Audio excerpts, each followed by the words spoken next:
Alice's Adventures in Wonderland by Lewis Carroll, Chapter 6, Pig and Pepper. For a minute or two she stood looking at the house and wondering what to do next, when suddenly a footman in livery came running out of the wood. She considered him a footman because he was in livery, otherwise, judging by his face only, she would have called him a fish, and rapped loudly at the door with his knuckles. It was opened by another footman in livery with a round face and large eyes like a frog, and both footmen, Alice noticed, had powdered hair and curls all over their head. She felt very curious to know what it was all about, and crept a little way out of the wood to listen.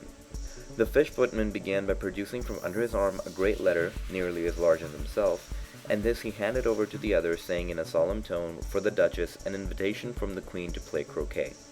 The frog-footman repeated in the same solemn tone, only changing the order of the words a little, from the Queen an invitation for the Duchess to play croquet. Then they both bowed, and their curls got entangled together.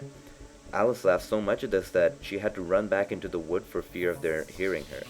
And when she next peeped out, the fish-footman was gone, and the other was sitting on the ground near the door, staring stupidly up into the sky.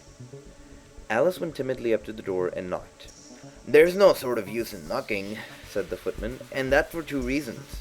First, because I am on the same side of the door as you. Secondly, because they're making such a noise inside that no one could possibly hear you." And certainly there was a most extraordinary noise going on within, a constant howling and sneezing, and every now and then a great crash as if a dish or a kettle had been broken to pieces. "Please then," said Alice, "how am I to get in?" "There might be some sense in your knocking," the footman went on without attending to her. "If we had a door between us, for instance, if you were inside you might knock, and I could let you out, you know." He was looking up into the sky all the time he was speaking, and this Alice thought decidedly uncivil. "But perhaps he can't help it," she said to herself. "His eyes are so very nearly at the top of his head. But at any rate, he might answer questions." "How am I to get in?" she repeated aloud. "I shall sit here," the footman remarked, "till tomorrow." At this moment the door of the house opened, and a large plate came skimming out straight for the footman's head. It just grazed his nose and broke to pieces against one of the trees behind him. "Or next day, maybe," the footman continued in the same tone, exactly as if nothing had happened. "How am I to get in?" asked Alice, in a louder tone. "Are you to get in at all?" said the footman. "That's the first question, you know." It was, no doubt, only Alice did not like to be told so. "It's really dreadful," she muttered to herself, "the way all these creatures argue. It's enough to drive one crazy." The footman seemed to think this a good opportunity for repeating his remark, with variations. "I shall sit here," he said, "on and off for days and days." "But what am I to do?" said Alice. "Anything you like," said the footman, and began whistling. "Oh, there's no use in talking to him," said Alice desperately. "He's perfectly idiotic," and then opened the door and went in. The door led right into a large kitchen, which was full of smoke from one end to the other. The Duchess was sitting on a three-legged stool in the middle, nursing a baby. The cook was leaning over the fire, stirring a large cauldron which seemed to be full of soup. "There's certainly too much pepper in that soup," Alice said to herself, as well as she could for sneezing. There certainly was too much of it in the air. Even the Duchess sneezed occasionally, and as for the baby, it was sneezing and howling alternately without a moment's pause. The only two creatures in the kitchen that did not sneeze were the cook and the large cat, which was laying on the hearth and grinning from ear to ear. "Please, would you tell me," said Alice a little timidly, for she was not quite sure whether it was good manners for her to speak first, "why your cat grins like that?" "It's a Cheshire Cat," said the Duchess, "and that's why, pig." She said the last word with such sudden violence that Alice quite jumped, but she saw in another moment that it was addressed to the baby and not to her. So she took courage and went on again. "I didn't know that Cheshire Cats always grinned. In fact, I didn't know that cats could grin." "They all can," said the Duchess, "and most of them do." "I don't know any that do," said Alice very politely, feeling quite pleased to have gotten into a conversation. "You don't know much," said the Duchess, "and that's a fact." Alice did not like at all the tone of this remark, and thought it would be as well to introduce some other subject of conversation. While she was trying to fix on one, the cook took the cauldron of soup off the fire and at once set to work throwing everything within her reach at the Duchess and the baby. The fire irons came first, then followed a shower of saucepans, plates, and dishes. The Duchess took no notice of them even when they hit her, and the baby was howling so much already that it was quite impossible to say whether the blows hurt it or not. "Oh, please mind what you're doing," cried Alex, jumping up and down in agony of terror. Oh, there goes his precious nose! As an unusually large saucepan flew by and very nearly carried it off. If everybody minded their own business, said the Duchess in a hoarse growl, the world would go around a deal faster than it does. Which would not be an advantage, said Alice, who felt very glad to get an opportunity of showing off a little of her knowledge. Just think of what work it would make for the day and night. You see, the Earth takes 24 hours to turn around on its axis. Talking of axis, said the Duchess, chop off her head. Alice glanced rather anxiously at the cook to see if she meant to take the hint, but the cook was busily stirring the soup and seemed not to be listening. She went on again. 24 hours, I think, or is it 12? Oh, don't bother me, said the Duchess. I never could abide figures. And with this she began nursing the child again, singing a sort of lullaby to it as she did so, and giving a violent shake at the end of every line. Speak roughly to your little boy and beat him when he sneezes. He only does it to annoy because he knows it teases. And then the chorus in which the cook and the baby joined. Wow, wow, wow. While the Duchess sang the second verse of the song, she kept tossing the baby violently up and down, and the poor little thing howled so that Alice could hardly hear the words. I speak severely to my boy and beat him when he sneezes, for he can thoroughly enjoy the pepper when he pleases. Wow, wow, wow. Here, you might nurse it a bit if you like, the Duchess said to Alice, flinging the baby at her as she spoke. I must go and get ready to play croquet with the Queen. And she hurried out of the room, and the cook threw a frying pan after her as she went, but just missed her. Alice caught the baby with some difficulty, as it was a queer-shaped little creature, and held out its arms and legs in all directions. Just like a starfish, thought Alice.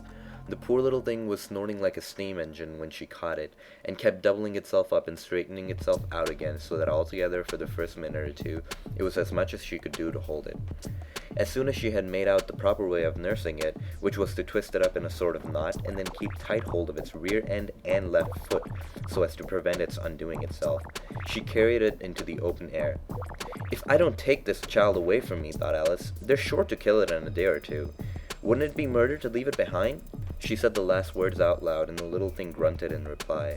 It had left off sneezing by this time. Don't grunt, said Alice. That's not at all a proper way of expressing yourself. The baby grunted again, and Alice looked very anxiously into its face to see what was the matter with it. There could be no doubt that it had a very turn-up nose, which was more like a snout than a real nose. Also, its eyes were getting extremely small for a baby. Altogether, Alice did not like the look of the thing at all. But perhaps it's only sobbing, she thought, and looked into its eyes again to see if there were any tears. No, there were no tears. If you're going to turn into a pig, my dear, said Alice seriously, I've got nothing more to do with you. Mind now, the poor little thing sobbed again, or grunted, it was impossible to say which, and then went on for some while in silence. Alice was just beginning to think to herself, now, what am I supposed to do with this creature when I get home? When it grunted again so violently that she looked down into its face with some alarm.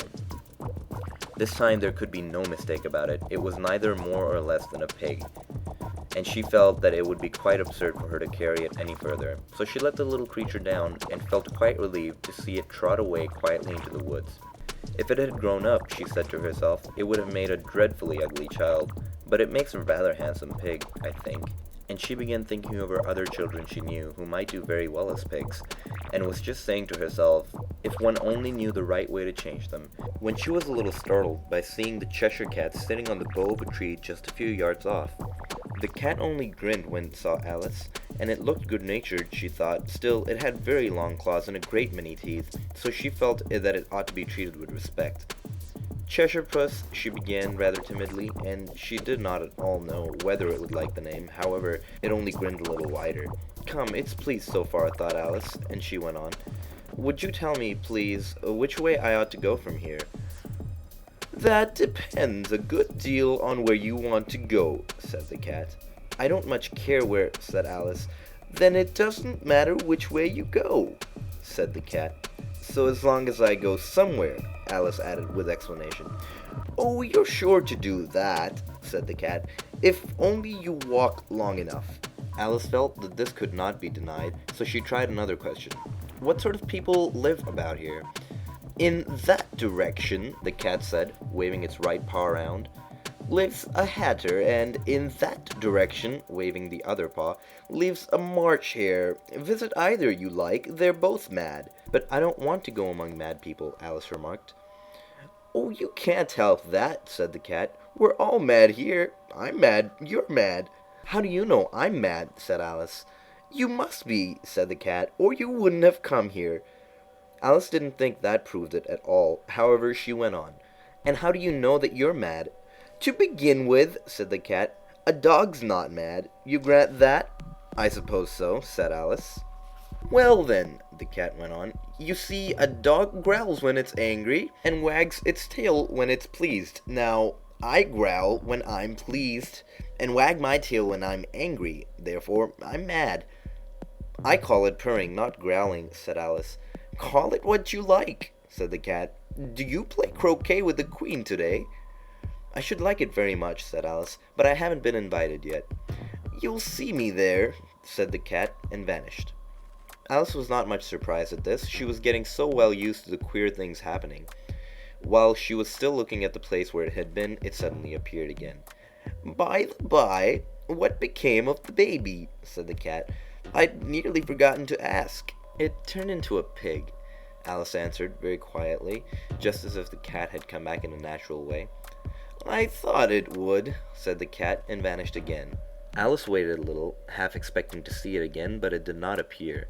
After a minute or two, she walked on in the direction in which the March Hare was said to live. "I've seen hatters before," she said to herself. "The March Hare will be much more interesting, and perhaps, as this is May, it won't be raving mad, at least not so mad as it was in March." As she said this, she looked up, and there was the cat again, sitting on the branch of a tree. "Did you say pig or fig?" said the cat. "I said pig," replied Alice, "and I wish that you wouldn't keep appearing and vanishing so suddenly. You make one quite giddy."